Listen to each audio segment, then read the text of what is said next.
This information is brought to you by Charles Sturt University. Okay, today we're going to talk about applied and industrial microbiology. Now this topic has been cut down into several slides, just so you can sort of go through it a bit more at your own pace. Now, first we're going to talk about two of the aspects of applied microbiology. There's the killing aspect, so that's kind of what we've been talking about all session. And then there's the growing of microbes, which I'll cover in a later part. So, when we're talking about killing, now we kill things really in regard to food preservation. That's all about stopping things from becoming spoiled, or even stopping things from killing us. So that's the human preservation part. So when we think about this topic, it depends on what floats your boat, on what path you might want to go down to and focus more on. Is it killing or growing? Okay, but not on this slide is a third option, which is hopefully biological warfare, which I hope none of you ever get involved in, but maybe one day you'll work for the military and there'll be something you have to think of. Let's start with food though. Now the food microbiology knowledge came from utilising the scientific method, even without knowledge of what a microbe was.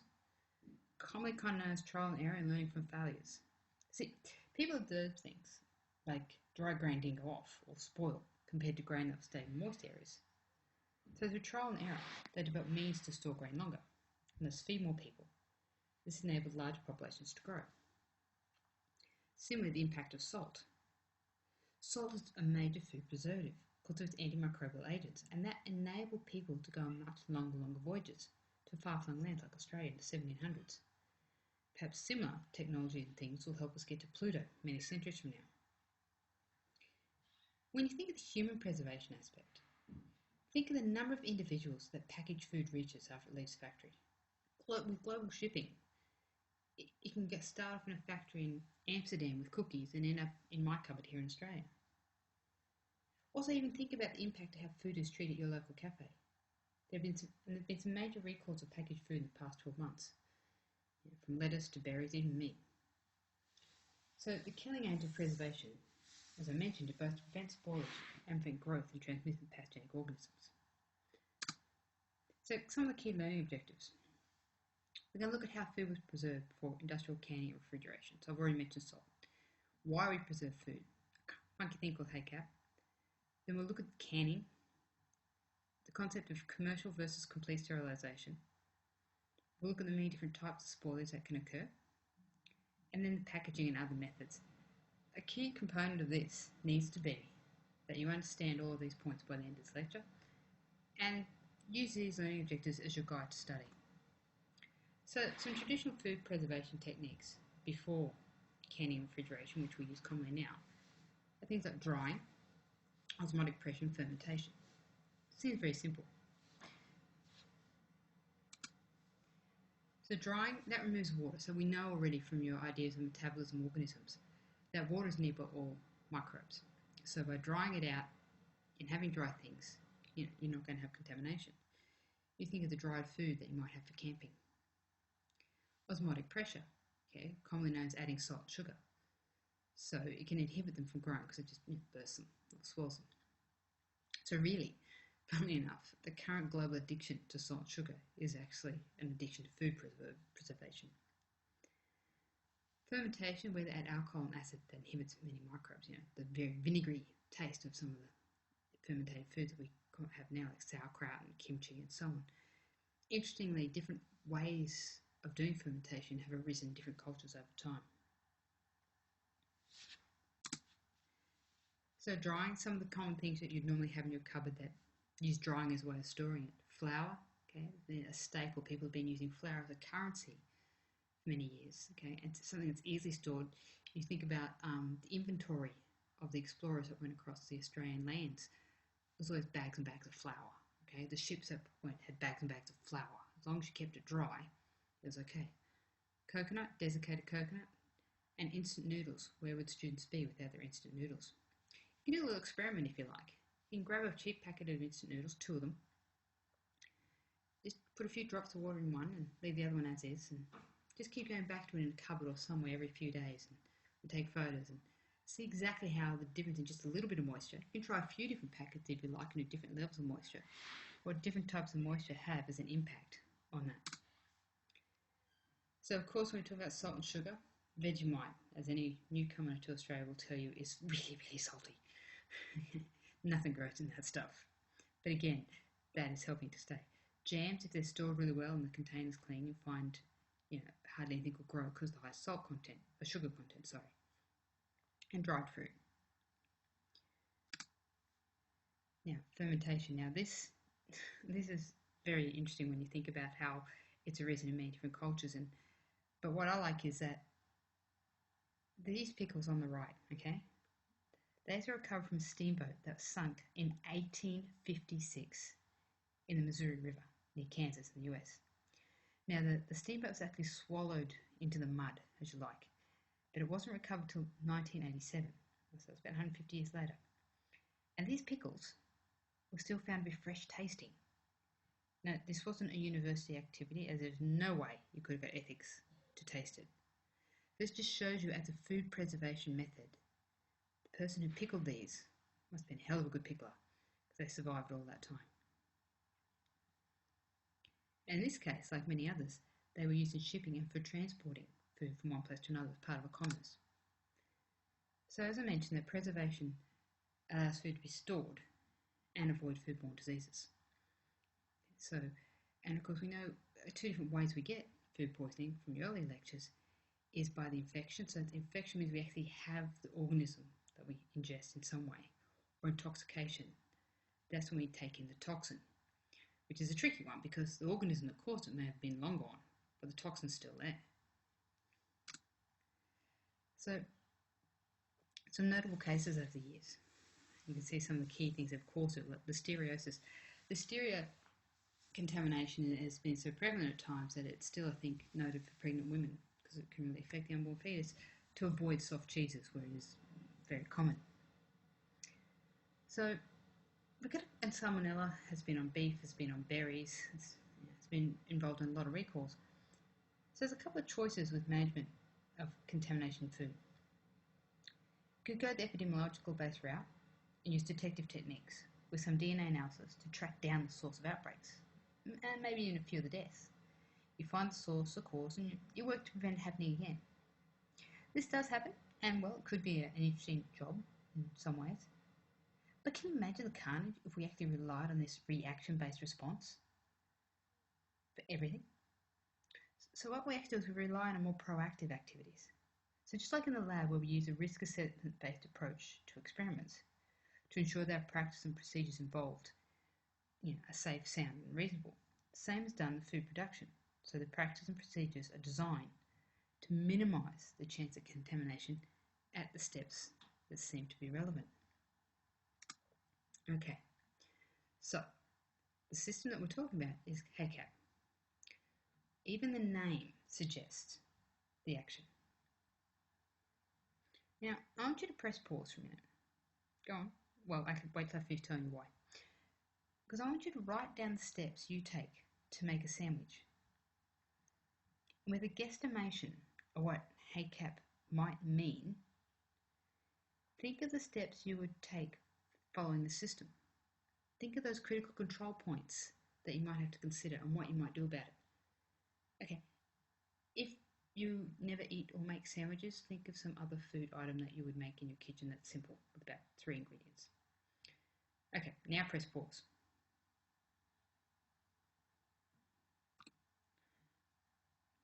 Okay, so before we go into HACCPing your sandwich, this is a quality control system used in manufacturing, used in Australia, US and many other countries to minimise risk of food poisoning.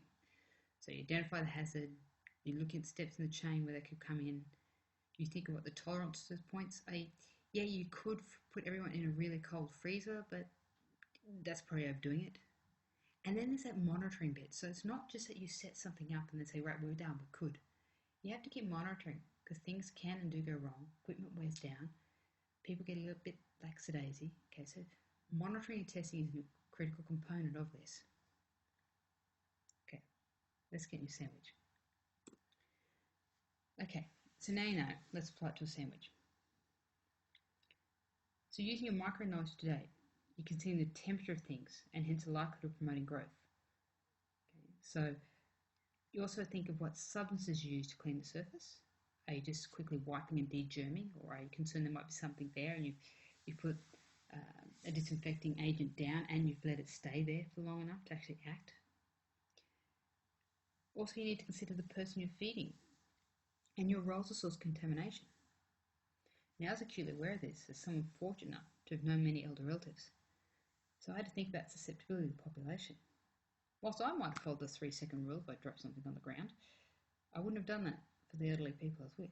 And if I had felt that I was coming down with something or risk that I might have thought to use gloves or tongs or more often. So things are not always straightforward.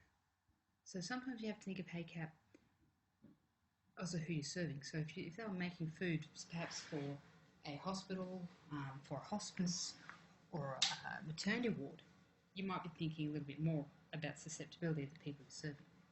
So how did you go with your food thing? So challenge you to put up some posts on the forums and so on of images with the HACCP sign. Now I found a few of these in my cupboard. The pet food one that is actually not from my cupboard. So I also even saw it on a food delivery van when I was going downtown the other day. Now I'd like to see some examples in other languages if you have any, just so you can see the broad scale in which this concept has been adopted and used. And then think to yourself, does it make you feel any better? And sometimes with the certification accreditation, you're going to think, well, what happens to the others? Maybe they just haven't applied for the certification. That's certainly true of the ISO or even organic. So it's good to know the different certification accreditation processes that are out there. And if you do develop a illness or health condition in which you need to be a little bit more careful, these things you might want to consider in your purchases. Okay, so while we still use traditional preservation methods, there are many other so-called modern methods. So in addition to the salt and sugar used by ancestors around the globe, we've got canning, freezing, chemical preservatives, vacuum packing, freeze drying, high pressure and radiation. So next time you're in the kitchen, or if you need to occupy some older children who are bugging you while you're trying to listen to this lecture, see if you can find some examples of these in your house. I could probably find most in mine. Again, during school holidays, you can send the kids down the aisle to see what they can find and see what sort of foods are done in certain ways. If you walk into a hiking store, you'll see a couple of these predominant. So let's look at canning, because, well, it's not the oldest, and although textbook a lot of people claim it's one of the also most effective long-term storage. Pickling probably is. So I'd say it's oldest and most effective for things that can't be pickled. And, if you've ever tasted anything pickled, you really wouldn't want to eat pickled corn, pickled a lot of other things. Because, there are pickled things in pyramids and wrecks, and canning didn't exist at those times. So modern concept, it is the most effective and oldest. So really what canning does, it utilises pressure and heat, which, as you know, impact microbial growth. But there needs to be a balance, so the heat and the pressure is enough to kill or at least stop the microbes, but not so much to destroy the taste or nutritional value of the food. This is where the term commercialised sterilisation comes in. This is why these things are subject to commercial sterilisation rather than sterilisation, such as we know in the labs where we use autoclaves, where the setting of the heat and pressure is much higher and is designed to kill everything. Commercial sterilisation aims to kill endospores, especially botulism related. And hopefully, because we know endospores are pretty tough little buggers, when it's aimed to kill endospores, it'll kill a host of other, less rigorous microbes. So when we look at the HACCP for this process, what are the hazards, the critical control points if you like?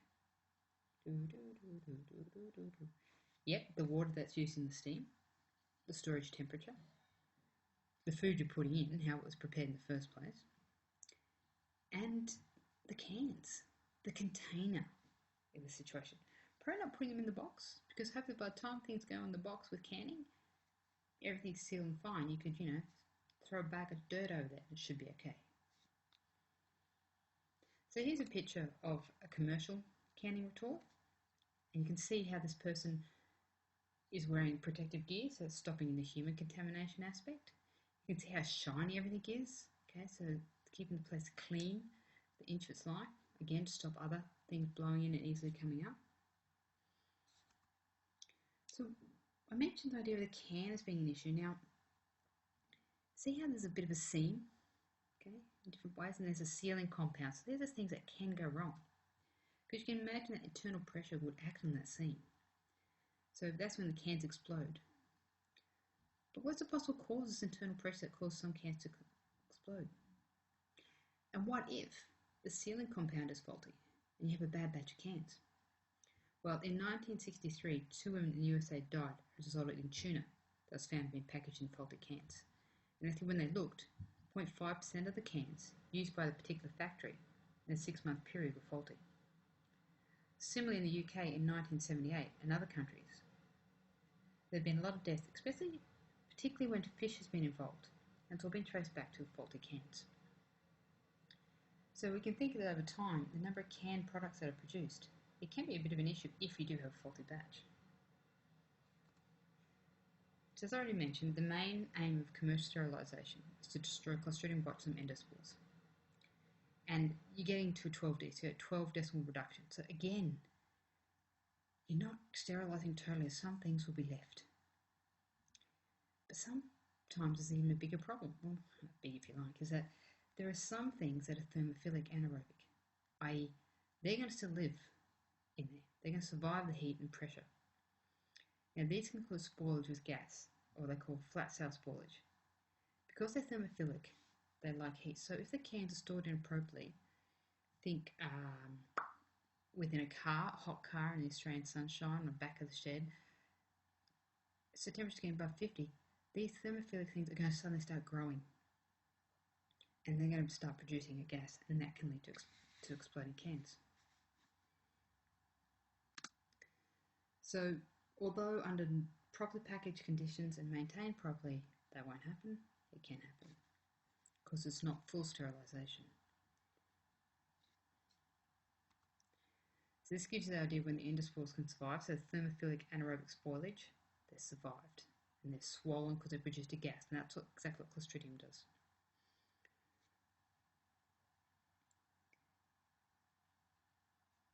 And really, any temperature of 45 degrees can get you into this situation. So get your groceries in out of the car if they're in summer. Now, with anaerobic spoilage, they produce gas so swell. You get a sour odour, a maybe explosion. And this is more common in high acid foods like tomatoes, which funnily enough are packaged under less harsh conditions because the acid nature of the food is considered preservative in itself. So this is occurring in cans that have been treated and packaged correctly. The fault is all in the storage, i.e. how those well-treated cans have been stored in too high temperatures, and the fact, and this can be hard to control, that there was a thermophilic anaerobe actually in the original. But that can be hard to control. There's also another flat cell spoilage, where it's a low pH and there's no swelling in the can, but you get clear spoilage. And these are also thermophilic. And these guys are often found in foods with a high starch or sugar content. So you get a combination of bad storage and contamination of raw ingredients. But some of you may know you get spoilage at normal temperatures, i.e. the recommended storage temperature. And this is of course mesophilic storage. Remember those terms, thermophilic, mesophilic? And it's normally due to a breakdown in the processing stage, that its air get in, or cooling water get in, so something that contaminates it other than things. Or the pressure or temperature during processing may not have been correct. So it's really a byproduct of underprocessing, and hence you get the mesophilic bacteria surviving, growing, and you get a putrid smell. So in all cases, you could have had the microbial agent come in on the food, been brought in, that was put into the cans. The one difference with mesophilic, if there has been some sort of breakage in the processing, then it may be that it was introduced in the water or the air. But either way, it could come from the food product itself. So of course we've already talked about the faultiness of cans. But what are other aspects of packaging? Now, as you'll discover as you spend time in labs, having the most sterile solution and being in a sterile area, acting in the most sterile manner you can, is pointless if you then pour all the contents you've done into a non-sterile container. So it must be familiar to all of you, as this is a term used to describe part of the aseptic technique. And this is why there's also aseptic packaging. In the canning process, the heat and steam is a situation where both the container and the contents are sterilized together. But this, of course, is not always possible.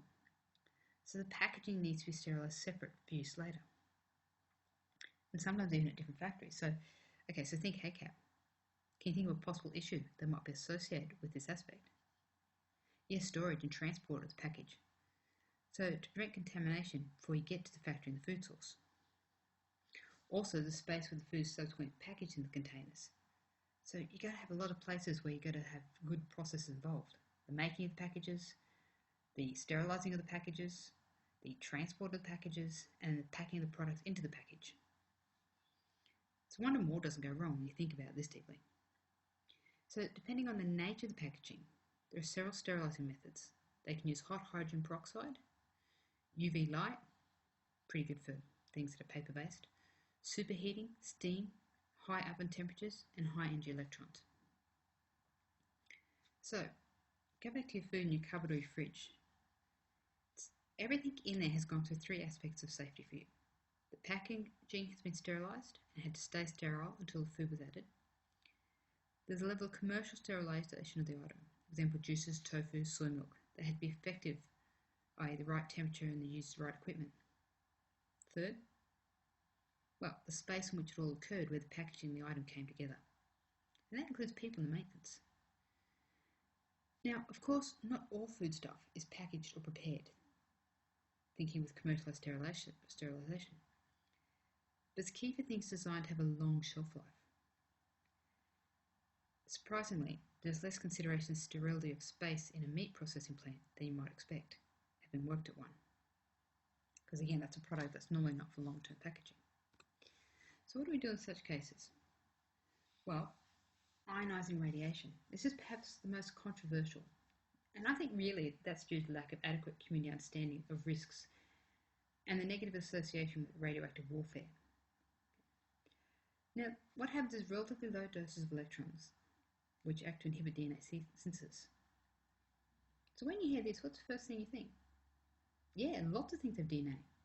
So yeah, can you not only stop microbial growth, but it can also hit those pesky weevils and insect pests as well as any hidden plants, including seeds. This is actually why radiation is a method used by customs. If you try to import wooden drums from another country, the fear being there may be foreign wood-eating bugs, similar to other wooden objects. Now, the issue with using this is that you need enough energy to do the required job, and sometimes aim is just to kill surface objects. Others to go deeper requires some penetration.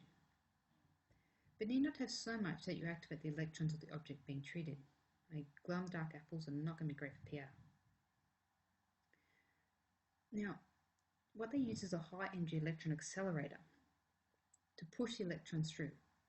Without the accelerator, the items would need to be exposed for a longer time, which might not be plausible in terms of the final food taste and quality. Oh, and dosage of this is measured in grays after an early radiologist. So large items have a lower dose, so getting bugs off apples and lettuce is less than 1 kilogray. Medium dose for pasteurization, and that's often with sliced meats, so it's not penetrating, okay? It's just sort of getting a bit on the outside, and if you've ever had sliced meats get contaminated, they get that green, yucky, you know when they're contaminated. So let's try to prevent that. It's also used for poultry at that level because that's shown to be effective for the common contaminants. So that's when understanding what's likely to contaminate is how they choose the method to use. But now, as you can see from the list, there must be non-endospore-forming bacteria that they're trying to attack, or else it won't work. These low doses aren't going to work. So again, the aim is to reduce the numbers, as I know that elimination is hard, okay? Because again, to eliminate, you're probably going to do something that's going to really impact the taste.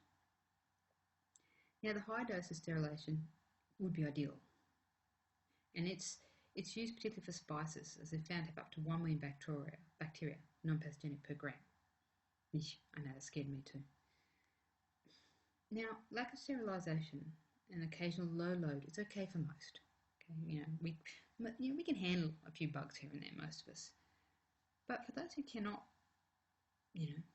run to the shop for a replacement product or a doctor, if they're sick or too ill to survive a low-level infection, such people who perhaps have AIDS or have just had an organ transplant, need something a little better.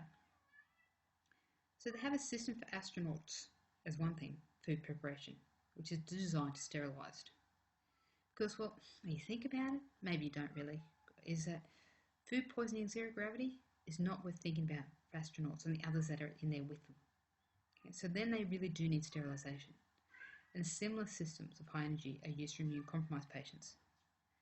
But of course this does limit food options, because not all food types or preparations can survive and still have taste using these methods.